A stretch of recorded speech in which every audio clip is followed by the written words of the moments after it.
Estimados hermanos, muy buenos días, muy buenas tardes, muy buenas noches. Jesús es nuestro Señor. En esta oportunidad tengo el privilegio de dar apertura a la nueva serie del alimento diario Dios nos llama para su reino y gloria. Por lo cual, sean bienvenidos a esta nueva serie del alimento diario. En esta oportunidad estamos en el tomo 1, el mensaje 1, que lleva por título El poder del Evangelio. Y hermanos, quiero aprovechar la oportunidad para incentivarlos a disfrutar del alimento diario día tras día, semana tras semana, serie tras serie, hermanos. Vamos a disfrutar, vamos a ganar la palabra, vamos a pedirle al Señor que ilumine nuestro entendimiento para poder comprender lo que Él nos está hablando. Y a la misma vez también vamos a abrir nuestro corazón para que esta palabra pueda entrar a nosotros, para que esta palabra pueda encontrar un espacio en nuestros corazones y de esta manera nosotros tengamos un buen depósito en nuestros corazones para crecer en vida, para conocer más al Señor, para experimentar más a nuestro Señor en el Espíritu. Hermanos, nosotros estamos entrando a las epístolas del apóstol Pablo a los tesalonicenses, y por lo cual es necesario dar un contexto, hablar acerca de cómo el apóstol Pablo llegó a Tesalónica y cómo los tesalonicenses creyeron al Señor, cómo se levantó esta iglesia y, hermanos, ganar principios espirituales tan importantes para nuestra vida que están contenidas en estas epístolas. Entonces, con esas palabras, entremos a esta introducción, a la introducción de este alimento diario, de este mensaje. Amén. Para lo cual, hermanos, vamos a los Hechos de los Apóstoles, al capítulo 16. Vamos a dar lectura el versículo 9 y versículo 10. Amén. Y se le mostró a Pablo una visión de noche. Un varón macedonio estaba en pie, rogándole y diciendo: pasa a Macedonia y ayúdanos. Cuando vio la visión, enseguida procuramos partir para Macedonia, dando por cierto que Dios nos llamaba para que les anunciemos el Evangelio. Hermanos, en dos oportunidades el apóstol Pablo quiso ir a Asia y el Espíritu Santo no lo permitió. Entonces, en esta búsqueda que ellos tenían, una noche nos muestra la palabra que tuvieron una visión. Un varón macedonio los rogaba a ellos y les decía: pasa a Macedonia y ayúdanos. Esto indica que nuestro Dios quería que ellos fuesen a Macedonia, a esta provincia, y predicaran el Evangelio, llevaran el Evangelio para las personas de esta región. Entonces, la palabra también muestra que la primera ciudad en la provincia de Macedonia es Filipos. Entonces, el apóstol Pablo y los que lo acompañaban llegaron a Filipos. Dios los abrió puertas, predicaron el Evangelio. Fue algo muy bonito, impresionante, como Dios abrió puertas en esta ciudad. Entonces, pero a la misma vez se levantaron desavenencias, se levantaron oposición de parte de algunos, ¿verdad?, que se veían afectados por la predicación del Evangelio. Entonces, todo este equipo, Pablo y los que lo acompañaban, tenían que salir de Filipos. Ellos avanzaron y nosotros vemos este avance en el capítulo 17. Y vamos a dar lectura el versículo 1, 2 y el 4, dice así: pasando por Anfípolis y Apolonia, llegaron a Tesalónica, donde había una sinagoga de los judíos. Y Pablo, como acostumbraba, fue a ellos y por 3 días de reposo discutió con ellos. Y algunos de ellos creyeron y se juntaron con Pablo y con Silas. Y de los griegos piadosos, gran número, y mujeres nobles, no pocas. Hermanos, esto nos muestra que Pablo, en el avance del viaje, él pasa por Anfípolis, luego llega a Tesalónica. En Tesalónica, él va nuevamente a predicar el evangelio en una sinagoga, predica a los judíos, y algunos de ellos creyeron el evangelio, y también se añadieron griegos piadosos, ¿verdad? Los nacionales, digamos, y luego también mencionan a mujeres nobles. Entonces indica mujeres de cierta capacidad económica.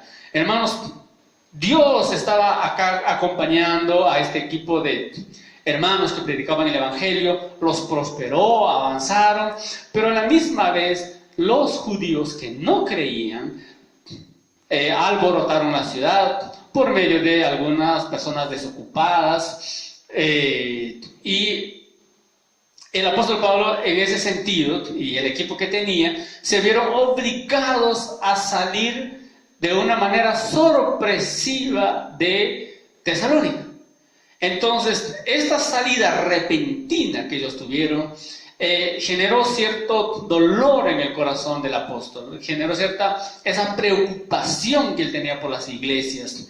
Y luego más adelante nos muestra la palabra que el apóstol pasó de Tesalónica a Berea apresuradamente, y luego fue hasta Atenas, y desde Atenas se le envía a Timoteo a que regresara y visitara la iglesia de los tesalonicenses. Luego Timoteo regresa hacia Pablo, ¿verdad?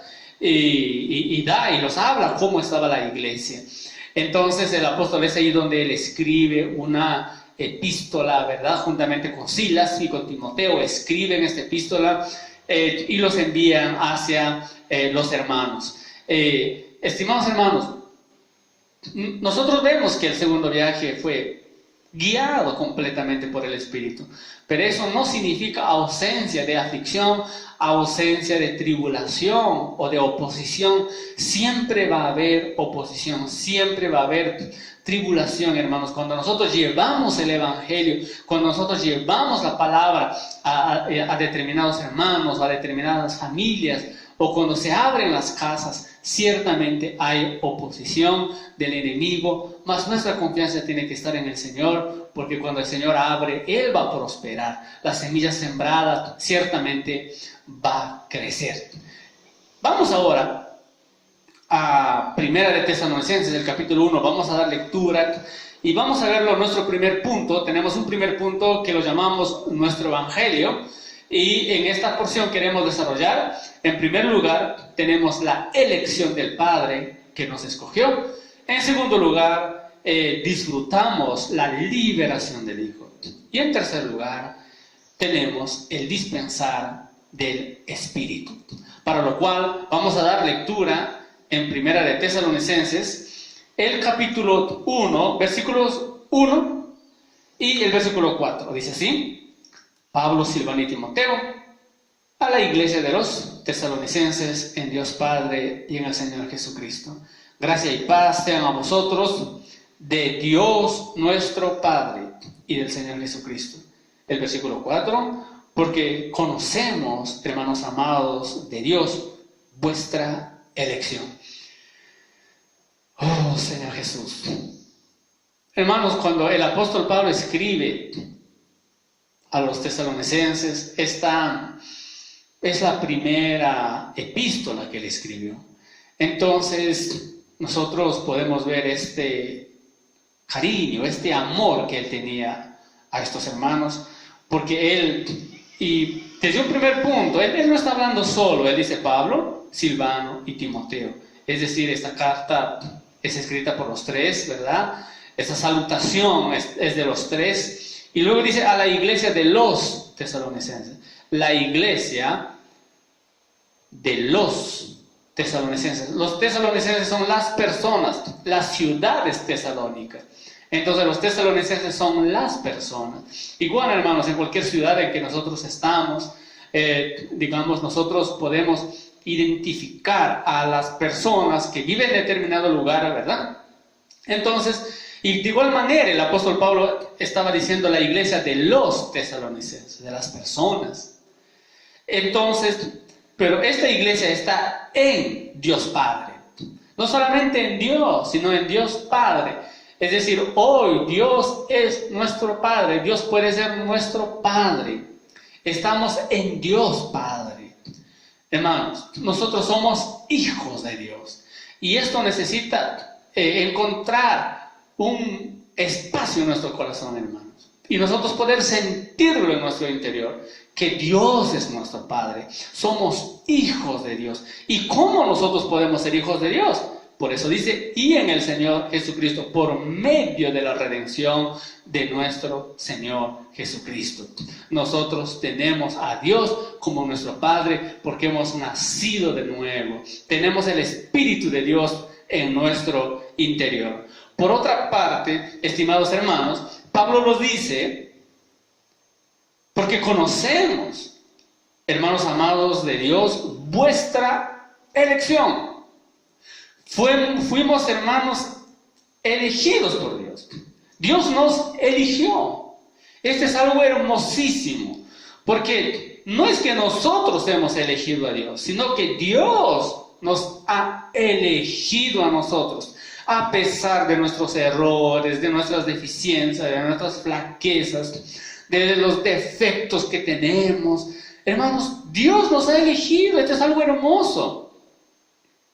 Ciertamente, hermanos, tenemos tantas deficiencias, tantos errores o fallos o fracasos hemos cometido, pero no importa, Dios nos ha elegido. Somos elegidos de Dios y fuimos elegidos para ser hijos de Dios. Por eso hoy estamos en Dios Padre, gracias a esa redención del Hijo. Y también nos muestra que nosotros obtuvimos liberación por parte del Hijo. Veamos el versículo 10. Damos lectura, dice así: y esperar de los cielos a su Hijo, al cual resucitó de los muertos. A Jesús, quien nos libra de la ira venidera. ¿Quién nos libra de la ira venidera? Hermanos, nuestro Señor Jesús nos libra de la ira venidera. Somos libres de esa ira venidera, por lo cual nosotros estamos en Dios Padre. Hay que vivir para Él. El Señor nos ha liberado con un propósito, para que hoy seamos hijos de Dios y para que también nosotros le sirvamos a nuestro Señor. Esto muestra con tal seguridad el apóstol Pablo y los que lo acompañaban, que hacían esa labor de llevar a otros a experimentar esa liberación de la ira venidera por medio de nuestro Señor Jesucristo. Veamos el otro punto. Hablamos, versículos 5 y 6, dice así: pues nuestro evangelio no llegó a vosotros en palabras solamente, sino también en poder, en el Espíritu Santo y en plena certidumbre. Como bien sabéis, cuáles fuimos entre vosotros por amor de vosotros. Y vosotros vinisteis a ser imitadores de nosotros y del Señor, recibiendo la palabra en medio de gran tribulación con gozo del Espíritu Santo. La obra transformadora del Espíritu. El apóstol está mostrando que este evangelio es un evangelio poderoso y nos muestra en el Espíritu Santo, el poder en el Espíritu Santo. Es un poder que transforma, hermanos. Luego nos muestra el versículo 6 que la obra del Espíritu Santo en ellos era una obra que los llevaba a tener gozo en el Espíritu Santo. Hermanos, nosotros vemos que cuando el apóstol Pablo escribe a los tesalonicenses, él muestra lo que el Padre hizo, lo que el Hijo hizo y lo que el Espíritu hizo. Por eso el Espíritu Santo está para transformarnos, el Espíritu Santo está para trabajar en nosotros. Entonces el Evangelio, ¿verdad?, viene con poder en el Espíritu Santo. Entonces este Espíritu sigue trabajando día a día en nosotros. Es algo hermoso. Este es el evangelio que el apóstol estaba presentando. Este es algo, hermanos, que a nosotros debe darnos esperanza, porque es un evangelio maravilloso. Es un evangelio que viene a llevarnos a que Dios sea nuestro Padre. Es un evangelio que viene a mostrarnos a Jesús como alguien que nos libera de la ira venidera. Y nosotros alcanzamos esa liberación en Él. Pero también es un evangelio que muestra que el Espíritu Santo trabaja en nosotros para darnos gran transformación. Continuemos, hermanos, ahora en el punto 2. El poder del evangelio. En esta parte, primeramente vamos a ver la estructura de la vida de la iglesia que se da en fe, amor y esperanza. Demos lectura el versículo 3 de este capítulo 1. Dice así: acordándonos sin cesar delante del Dios y Padre nuestro, de la obra de nuestra fe, del trabajo de vuestro amor y de vuestra constancia en la esperanza en nuestro Señor Jesucristo. Observemos fe, amor y esperanza. Hermanos, cuando nosotros vemos este trípode del Evangelio, es algo que nosotros necesitamos considerar mucho en nuestro vivir. ¿Por qué? Porque es un trípode, es decir, es una estructura que sostiene algo. Es decir, es la estructura que sostiene nuestra vida espiritual. Estimados hermanos, empezamos hablando de la fe, y el apóstol muestra acá la obra de vuestra fe. Esto indica, hermanos, que la fe, por una parte, hay una fe externa que viene a ser todo lo que Dios hizo y lo que Dios es para nosotros. Mas esta fe deja de ser externa y viene a entrar dentro de nosotros. La fe, hermanos, al entrar dentro de nosotros llega a ser mi fe, llega a ser nuestra fe.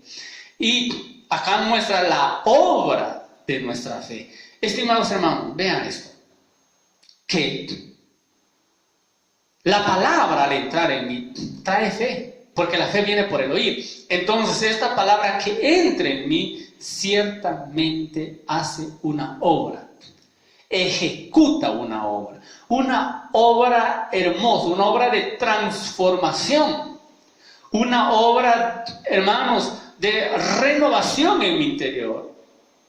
Esa es la fe. Cuando el apóstol Pablo le habla a los tesalonicenses, le dice la obra de vuestra fe. Entonces, hoy igual, hermanos, en la iglesia necesita verse, en mi persona, en mi interior, necesita ver que hay una obra. Entonces, en la iglesia, en los hermanos, se necesita ver la obra de esta fe. Que, hermanos, que pueda crecer nuestra fe, que pueda haber una obra. El segundo punto que nos muestra acá, nos muestra trabajo de vuestro amor. Ciertamente Dios ha colocado amor en nuestro interior. Pero más ese amor que Dios ha colocado en mí no puede ser estático. No puede ser algo paralizado. Tiene que ser algo dinámico. Entonces, por medio de ese amor, yo realizo un trabajo. Por eso el apóstol dice, el trabajo de vuestro amor.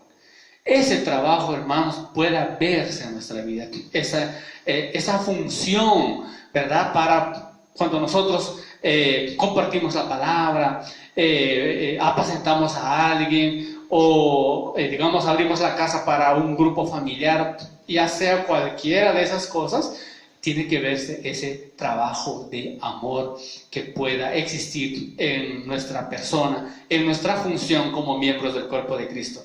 Y el tercer punto que habla es la constancia en la esperanza, o podemos decir también la perseverancia en la esperanza. Hermanos, cuando tenemos esperanza, nosotros podemos perseverar. Estimados hermanos, nosotros debemos tener esperanza en nuestro Señor Jesucristo. Nosotros debemos tener esperanza en que Él viene. Nosotros necesitamos amar la venida del Señor. Y por amar la venida del Señor tenemos esperanza en esa venida del Señor. Y debemos tener esa esperanza que cuando Él viene, nosotros vamos a ser arrebatados. Vamos a participar en el reino de los cielos. Debe haber esa esperanza, que nosotros vamos a llegar a ganar la corona que Él tiene para nosotros. Debemos de tener esa esperanza de obtener el gran premio. Por eso, hermanos, con esa esperanza, nosotros perseveramos en esta carrera. No nos detenemos, sino que avanzamos, proseguimos hacia adelante. Hermanos, esta es la hermosa estructura de la vida de la iglesia, es decir, la estructura del vivir de un cristiano que el apóstol Pablo está presentando. Y esto es lo que desarrolla en toda esta epístola: fe, amor y esperanza. Hermanos, en el versículo 5, demos lectura nuevamente, dice así: pues nuestro evangelio no llegó a vosotros en palabras solamente, sino también en poder, en el Espíritu Santo y en plena certidumbre, como bien sabéis cuáles fuimos entre vosotros por amor de vosotros. Estimados hermanos, el apóstol llegó a decir nuestro evangelio. Y es un evangelio de poder. Por eso en este segundo punto hablamos del poder del evangelio. Es decir, el evangelio que yo predico, el evangelio, es decir, aquel que es mi evangelio, nuestro evangelio, es un evangelio de poder. No es un evangelio que solamente se presenta en letras, sin tener eficiencia. El apóstol Pablo dice: nuestro evangelio no llegó a vosotros solo en palabras, sino en poder del Espíritu Santo. Yo pregunto, hermanos, ¿cuál es el evangelio que estamos predicando? ¿Es un evangelio que no tiene efecto en mi vida? ¿Es un evangelio solo externo? ¿Es un evangelio que solo lo habla a los demás pero no tiene en mi realidad? Hermanos, vamos a ver cómo es el evangelio que estamos predicando. El que nos muestra el apóstol Pablo era un evangelio que tenía poder en el Espíritu Santo, y por eso él dice en plena certidumbre. Él creía lo que hablaba. Y esto tiene que experimentarse, hermanos, en nuestra vida. El evangelio es un evangelio de poder. Por eso, cuando el apóstol Pablo escribe a los Romanos 1:16, dice así: porque no me avergüenzo del evangelio, porque es poder de Dios para salvación a todo aquel que cree. Poder de Dios para salvación. Estimados hermanos, el evangelio es poder de Dios para salvación. Entonces, cuando el apóstol Pablo predicó el evangelio, él dice: este es un evangelio de poder.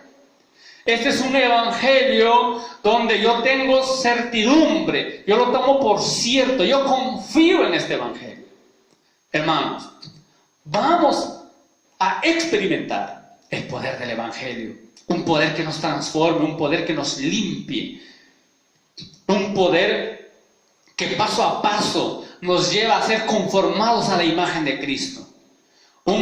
Hermanos, este es un poder que tiene la capacidad de llevarme a experimentar más la dimensión espiritual, experimentar más a Dios.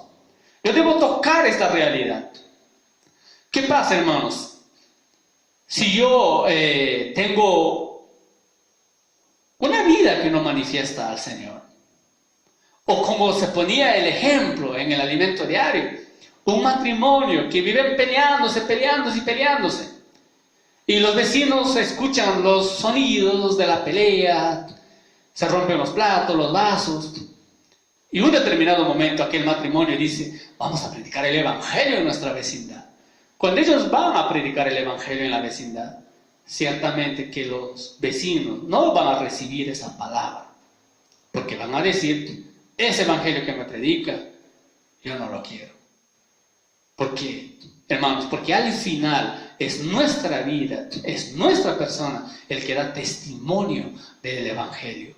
La manera más poderosa que nosotros llevamos el evangelio es con nuestra persona, nuestra experiencia, nuestra evidencia, nuestra realidad. Hermanos, de acuerdo a cuánto efecto ha tenido el evangelio dentro de mi persona. Hermanos, busquemos experimentar este evangelio. Este evangelio es poderoso. El evangelio es poder de Dios. Frente a ello, el apóstol Pablo al llevar un testimonio fuerte, un testimonio viviente, frente a ello él dice: como bien sabéis, ¿cuáles fuimos entre vosotros por amor a vosotros? ¿Cuáles fuimos entre vosotros? ¿Qué tipo de personas somos? Ustedes saben, ustedes conocen el tipo de persona que somos, cómo somos llevando el Evangelio. El apóstol Pablo tenía una limpia conciencia, hermanos. Nosotros igual necesitamos tener esa experiencia con ese poder, tener certidumbre que ese poder del Evangelio actúa en mi vida, me libera, me transforma, me limpia, me renueva. Tal convicción, tal seguridad, tal certidumbre debe haber en nuestra persona. Y el apóstol Pablo lo tenía, por eso él pudo decir: ustedes saben el tipo de persona que yo soy, cómo yo los llevo el Evangelio, la transparencia que él tenía en su vivir. Hermanos, tal cosa existe en nuestra vida. Miren en el versículo 6 que él dice: y vosotros vinisteis a ser imitadores de nosotros y del Señor, recibiendo la palabra en medio de gran tribulación, con gozo en el Espíritu Santo. Esto es manifestación del poder, hermanos. En medio de gran tribulación, con gozo, con alegría, tener apertura para la palabra. Yo pregunto, hermanos, ¿cómo somos nosotros en la tribulación? Cuando las cosas aprietan, cuando la oposición se levanta, ¿cómo somos nosotros? ¿Será que estamos cabizbajos, tristes? ¿No tenemos tal vigor para leer la palabra o para recibir la palabra? ¿Cómo es nuestra actitud, hermano? El poder del Espíritu Santo se muestra en medio de la tribulación. Es ahí donde realmente somos testados, somos medidos. En medio de la tribulación. El apóstol Pablo pudo decir: ustedes recibieron la palabra con alegría, con gozo en medio de la tribulación. Eso es el Evangelio que el apóstol llevó. Ciertamente, el apóstol Pablo y Silas venían desde Filipos, de una persecución, de ser golpeados, de estar en la cárcel. Pero ¿cómo llegaron a Tesalónica? Con denuedo, con alegría, con seguridad, con certidumbre, llevando un evangelio no solo de palabras, sino de poder en el Espíritu. Hermanos, esto debe alentarnos también a nosotros, de llevar así la palabra. Cuando nos encontremos en medio de las aflicciones, en medio de la tribulación, vamos al Señor. Vamos a decirle: Señor, dame gozo, dame alegría, dame seguridad. Quita, Señor, de mi vida esa tristeza, la apatía. No quiero estar apagado espiritualmente. Levántame, Señor. Hermanos, que Dios nos conduzca a tener estas experiencias con el poder del Evangelio. Un Evangelio poderoso, un Evangelio que nosotros lo vivimos, nosotros lo experimentamos, para poder llevar y hablar a otras personas con un peso espiritual. Hermanos, si nosotros no lo experimentamos, no lo vivimos, ciertamente nuestras palabras no tendrán resultado en la vida de otras personas. Porque es algo que yo no lo vivo. Pero si yo lo vivo, yo lo experimento, hermanos, este evangelio, nuestro evangelio, va a tener repercusión en otras personas. Así como el apóstol Pablo les dijo a los tesalonicenses: ustedes saben que nuestra llegada a ustedes ha tenido gran repercusión en la vida de la iglesia, digamos, de los hermanos de la iglesia en Tesalónica. Hermanos, continuemos con el punto 3. El punto 3 de este mensaje es la liberación de la idolatría. Entonces, en este punto vamos a dar lectura al versículo 9, versículo 10 de Primera de Tesalonicenses, el capítulo 1. Porque ellos mismos cuentan de nosotros la manera en que nos recibisteis y cómo os convertisteis de los ídolos a Dios, para servir al Dios vivo y verdadero, y esperar de los cielos a su Hijo, al cual resucitó de los muertos, a Jesús, quien nos libra de la ira venidera. Veamos ahora las tres actitudes de los tesalonicenses. Primeramente, dejaron a los ídolos para convertirse al Dios vivo. Esto tiene que ver con la obra de la fe. El segundo, comenzaron a servir al Dios vivo y verdadero. Esto es el trabajo de amor. Tercero, pasaron a esperar de los cielos a Jesús, la perseverancia en la esperanza. Vamos a desarrollar estos tres puntos. Entonces, para hablar en el primer punto, vamos a Eclesiastés 3:11, por favor. Vamos a Eclesiastés capítulo 3, versículo 11, dice así: todo lo hizo hermoso en su tiempo, y ha puesto eternidad en el corazón de ellos, sin que alcance el hombre a entender la obra que ha hecho Dios desde el principio hasta el fin. Y ahora, primera de Tesalonicenses 5:23, y el mismo Dios de paz os santifique por completo, y todo vuestro ser, espíritu, alma y cuerpo, sea guardado irreprensible para la venida de nuestro Señor Jesucristo. Ahora, hermanos, la pregunta sería, ¿y qué tiene que ver esto con los ídolos? Entonces, veamos acá un detalle. Las dos categorías de idolatría, la visible y la oculta. Ahora, voy a dar una introducción a esto, hermanos. En Eclesiastés la palabra dice que Dios colocó eternidad en el corazón del ser humano. Y en primera de Tesalonicenses 5:23 vemos que la persona, el ser de la persona, tiene tres partes: espíritu, alma y cuerpo. El espíritu es la parte espiritual del ser humano, y el alma es la parte psicológica del ser humano, y el cuerpo es la parte física y biológica. Ahora, veamos la parte espiritual. Eclesiastés nos muestra que Dios colocó eternidad en el corazón del hombre. Esto indica que Dios colocó, o Dios forma el espíritu dentro del hombre. Dios le dio al hombre espíritu humano. Eclesiastés dice que Dios colocó eternidad en el corazón del hombre y sin que el hombre alcance a entender. ¿Qué está diciendo, hermano? Que la gran mayoría de las personas no entiende que tienen espíritu. No lo conoce, no lo sabe. Pero sin embargo, en nuestro caso es diferente. Nosotros sabemos que tenemos espíritu y que también el espíritu de Dios ya entró dentro de nosotros. Ahora, Eclesiastés muestra que Dios colocó eternidad. ¿Qué significa? Es algo eterno. ¿Y qué lo puede llenar al corazón del hombre? A esa parte que Dios colocó eternidad. Solo algo eterno. Y Dios es eterno. Por eso, hermanos, en nuestro nuevo nacimiento, Dios nos da el Espíritu Santo.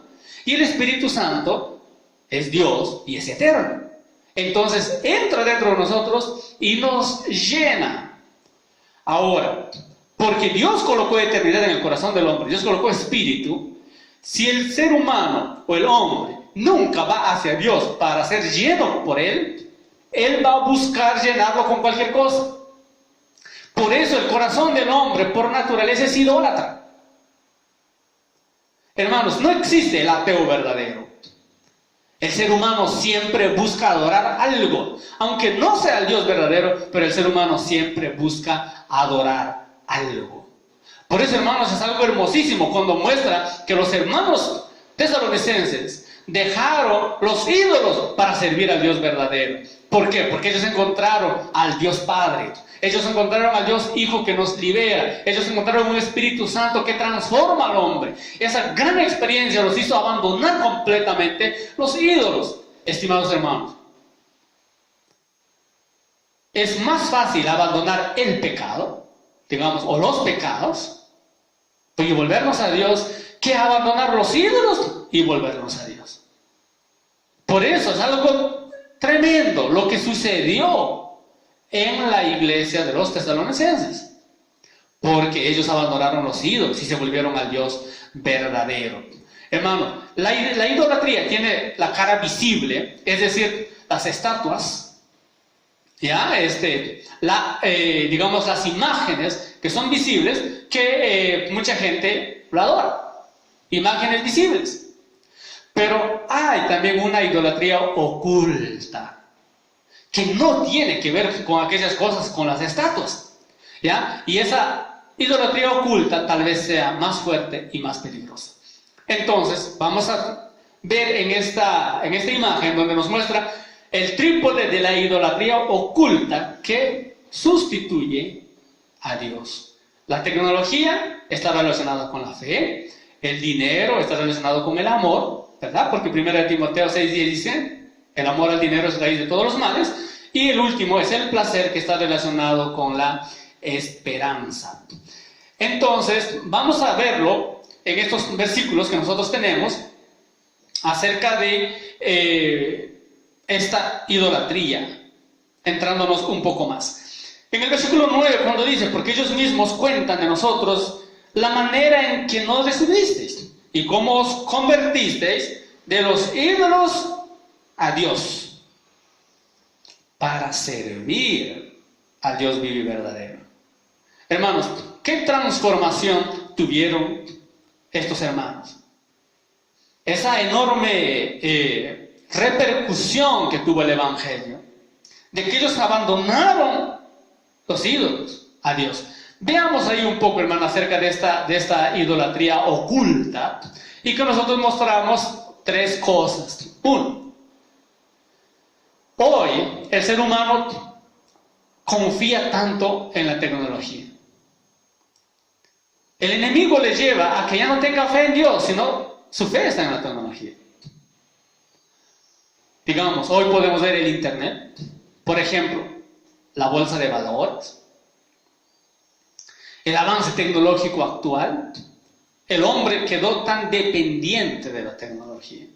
Y nosotros, hermanos, debemos tener cuidado, que no podemos hacer de la tecnología nuestro ídolo. Por ejemplo, un teléfono. Son útiles y los necesitamos usarlo día a día, pero mi confianza no debo, es decir, ese equipo o cualquier equipo, hermanos, no puede llegar a atraparme a mí y que yo empiece a depender de él y al final que sea una idolatría. Una idolatría, hermanos. Por ejemplo, también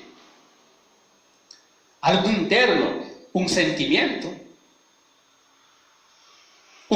que a uno le gana, un sentimiento que se coloca por encima de todo, y ese sentimiento al fin está más arriba que de Dios.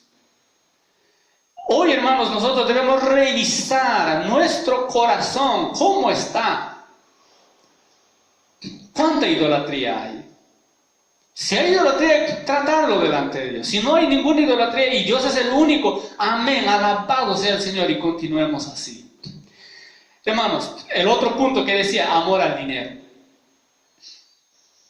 Hoy, hermanos, a veces la gente prioriza tanto la parte económica, la parte laboral, que están dispuestos a sacrificar lo demás. Hay casos en que sacrifican hasta el matrimonio, por el dinero, por el trabajo, el afán.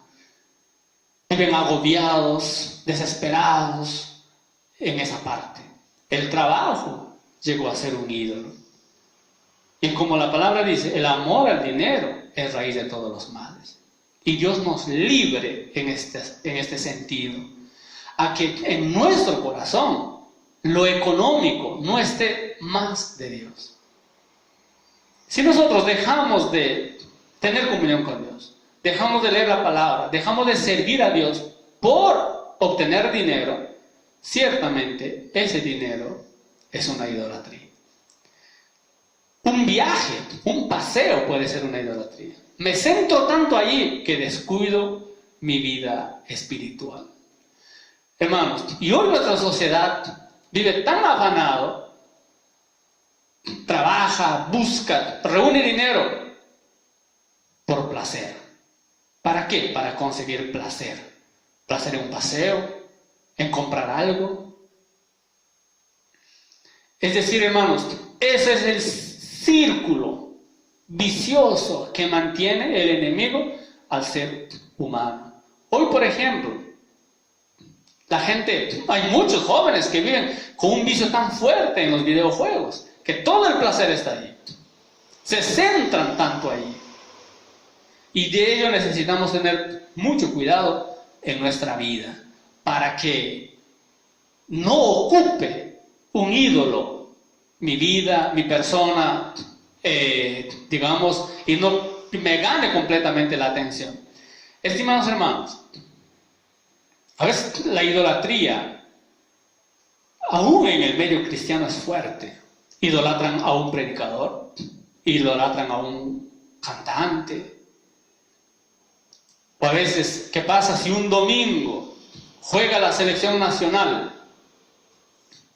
y justo es en el horario de servicio de las reuniones de la iglesia? Muchos no aparecen en las reuniones de la iglesia porque tienen por ídolo el deporte. Y de ello, hermanos, necesitamos ser liberados delante del Señor. Algunos tienen tremendos cuadros, láminas pegadas en la pared de determinadas personalidades. Hermanos, que Dios nos libre de la idolatría. Que Dios nos alumbre intensamente en nuestros corazones, para que podamos sentir y experimentar y vivir, hermanos, esa liberación de toda idolatría. Y nuestro corazón se quede exclusivo para nuestro Señor. Como Jesús mismo dijo que nosotros debemos amar a Dios de todo nuestro corazón. Hermanos, el otro punto que estábamos mencionando es acerca de la esperanza. Y que hoy, digamos, muchos viven esperanzados en los placeres terrenales nada más. Solo en las satisfacciones humanas, terrenales, y no tienen una búsqueda, digamos, a Dios tan intensa, fuerte, viviente, la cual nosotros necesitamos tener para poder ser libres de toda idolatría. Hermanos, cuando nosotros vemos los hermanos en Tesalónica tuvieron tan gran experiencia delante de Dios. Esa experiencia los llevó ¿a qué? A ser libres. Esa experiencia los llevó a ser completamente libres de toda idolatría y servir al Dios vivo y verdadero. Hermanos, el poder del Espíritu que trae el Evangelio a nosotros nos puede llevar a ser felices, libres, tener seguridad, tener confianza en Dios, porque Dios es nuestro refugio, Él es nuestro amparo, Él es nuestro escudo, ¿verdad? Entonces, hermanos, ese poder que hay en el Evangelio puede quitarnos de todo miedo a consagrarnos, de todo miedo a entregarnos, porque hay ocasiones en que uno tal vez ora, busca al Señor y uno siente que el Señor me pide algo, que yo entregue algo, y empieza a haber un miedo en nosotros. Como que Dios quiere robarme algo, quiere quitarme algo y yo resulto afectado. Y no es así, hermano. Cuando Dios busca quitarnos tal vez cualquier idolatría en nuestra vida, arrancar de nuestra vida la idolatría, es porque Él quiere darnos una satisfacción real.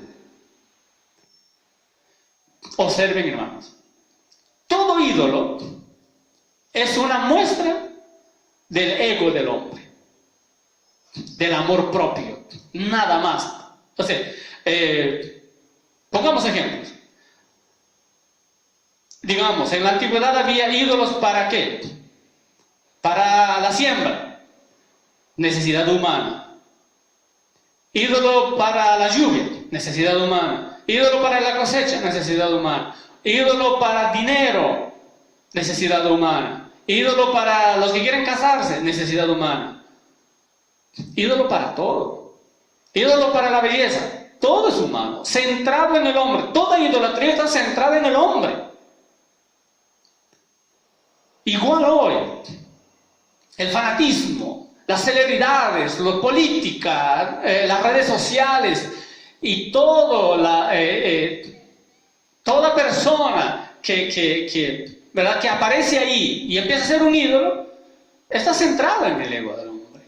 Entonces, cualquier ídolo en nuestro corazón solamente está centrado en nosotros. Entonces, cuando Dios nos quiere arrancar esa idolatría, quiere arrancar de nosotros aquello, es porque Él quiere quitar eso para darnos lo que es Dios.